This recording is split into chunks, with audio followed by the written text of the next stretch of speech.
এই মাছটা এইভাবে ভুনা করলে খেতে বেশি মজা লাগে।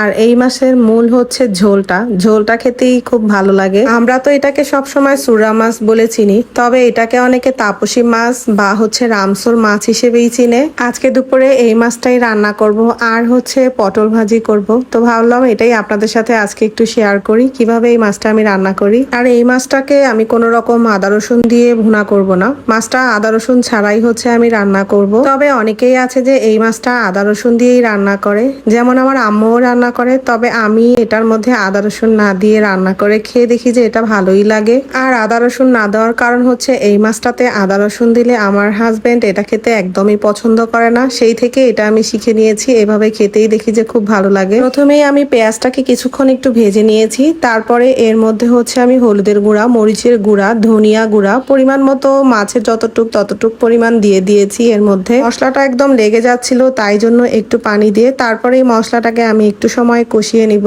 আর আজকের এই মাছ রান্নাটা আমি টমেটো দিয়ে রান্না করব।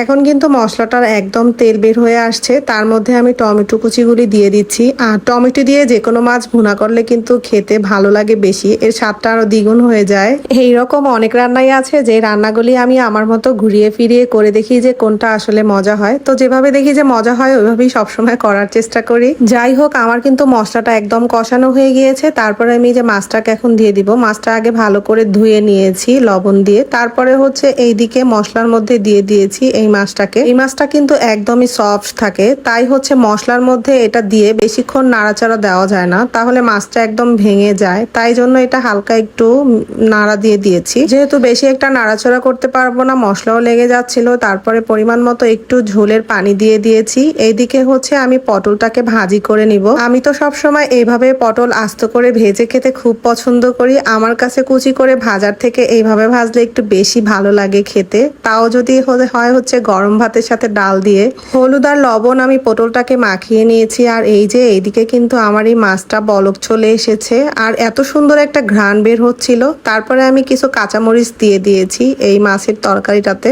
বেশি একটা ঝোল রাখবো না, ঝোলটা হচ্ছে মাখা মাখা থাকবে। এই যে আমার মাছ রান্নাটা কিন্তু এখন পুরোপুরি হয়ে গিয়েছে আর এরকম ঝোলটাকে আমি নামিয়ে নিয়েছি, মাখা মাখা হয়ে গিয়েছে।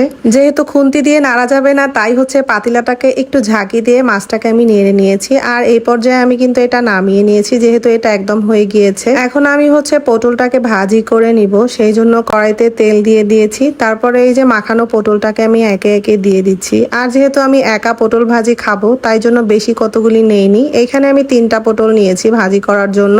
তো পটলগুলিকে আমি হচ্ছে একটু লালচে করে ভেজে নিব, চুলার আঁচটা কমিয়ে। আর উপরের দিক থেকে একটু কেটে কেটে দিয়েছি, যাতে করে ভেতর দিকটা ভালোভাবে ভাজা হয়ে যায়। তারপরে একটু উল্টিয়ে নিয়েছি এটাকে। গরম ভাতের সাথে গরম এই পটল ভাজা দিয়ে ভাত খেতে খুবই ভালো লাগে আমার কাছে। আর তার সাথে মাছ ভুনা আজকে এই ছিল দুপুরে রান্না বান্না, আর কোনো কিছুই রান্না করিনি। তো এই ছিল আজকের ভিডিওটা। দেখা হচ্ছে পরবর্তী কোনো এক নতুন ভিডিওতে। সবাই ভালো থাকবেন, সেই পর্যন্ত সবাইকে আল্লাহ হাফেজ।